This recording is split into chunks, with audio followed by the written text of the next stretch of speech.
What's up guys, this is Amit and here is an in-depth review of my G-Shock DW-5610.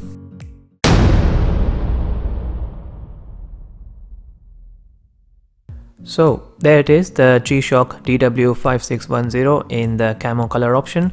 Now I've had this watch for about the last 5 months and I thought it would be a good time for me to do an in-depth review video, just talking you guys through some of the characteristics and features of this watch. I'm also share with you my ownership experience, things I've enjoyed so far, things I haven't enjoyed so far, and hopefully help you guys in deciding whether this watch is worth your money in case you were looking to buy one yourself. So I'm going to start off with the design itself. Now I'm sure you'll agree that any G-Shock Square is a pretty cool watch to begin with, but I just think this one with this color option and the camo in there looks extra cool.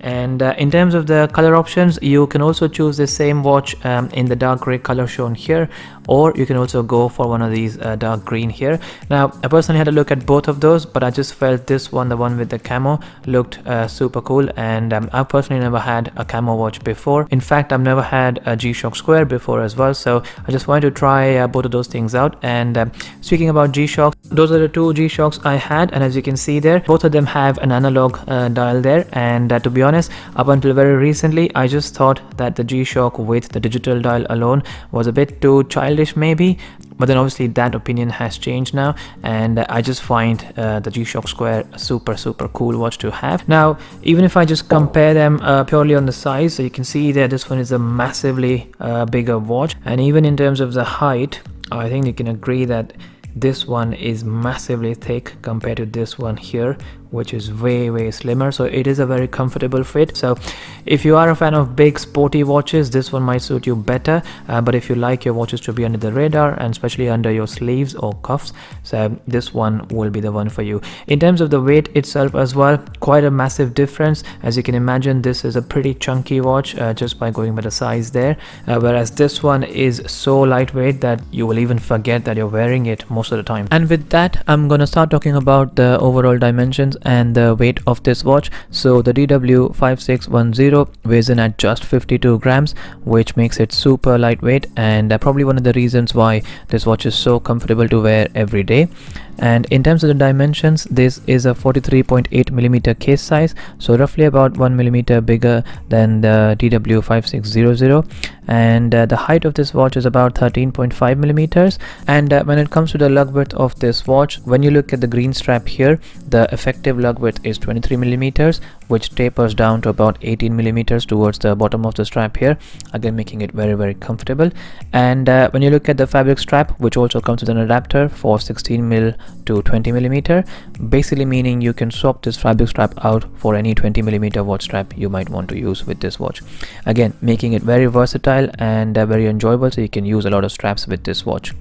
And for me personally, I wear this watch mostly to the gym because I think this is the one which can take a beating, as opposed to wearing my Tudor Black Bay Bronze, because as we all know, G-Shocks, you'll probably break your wrist before you break this watch. They are pretty much indestructible, so that's what I use it for. And with that, I'm gonna start talking about the characteristics or the features on this watch. So apart from the day, date and time there, this watch also comes with an alarm function. Now all of my previous G-Shocks or any of the watches I've owned before, when they had an alarm function, they never let you choose a specific date. You can only choose the time, but this one specifically lets you have a date there, so you can set an alarm for a specific date and time if that's your thing. In terms of the alarm function, it also has something that I like to call the Big Ben feature, which basically is a little tiny beep every time the hour goes by, so you can have that on or off. So moving on then, we also have a timer functionality, which personally I've never actually used, but it is a pretty basic standard timer. If you've used this feature on any of your G-Shocks before, you'll be very familiar with this. We also have a stopwatch, again a feature I've never personally used, but if you are one of those people who needs this feature, this watch does come with it. And apart from that, this watch also comes with backlighting, so you can see it. It stays on for about 2 seconds once you press that button there, or you also have the option of keep it pressed and it will be lit up for as long as you keep the button pressed. Makes the dial very legible in darker conditions, but that's about it. One of the other things I need to cover off is the negative display on this watch. In my experience, I've used this in bright sunlight, I've used this in darker days. I haven't had any problems whatsoever. It is pretty legible in all sort of lighting conditions, apart from obviously there when you have a studio light shining at it, but in all the normal conditions it is very, very legible, very visible, and so I personally haven't had any issues with that. And in terms of how this watch wears on the wrist, let me just actually put this on and I can show you exactly how it looks on my wrist. But generally it is a very featherweight watch and very comfortable as well. And if I was to compare it to my older G-Shocks, I would say that the quality of this strap here has improved very, very significantly. One of the major problems I had with this G-Shock here was the quality of this strap. It pretty much feels plasticky. I know it is made of resin, but it feels very rigid and very tough to touch, whereas this one is very soft, pliable, and sort of very comfortable overall. And in terms of the wrist shot there, my wrist size is about 6¼ inches. I will write that down there, and that's how it sits on my wrist. And lastly, I just need to cover off this fabric strap, the 2-piece fabric strap which comes with the watch itself. I think the fabric strap is a bit more comfortable compared to this green strap here, but just in terms of the looks itself, I prefer the green strap more. I think the watch looks cooler with the entire green, whereas this fabric strap breaks the watch into sort of green and black, and I just feel there's then too much going on with the fabric strap. So even though the fabric strap is a little bit more comfortable in my opinion, I actually prefer this watch on the green, the original green resin strap.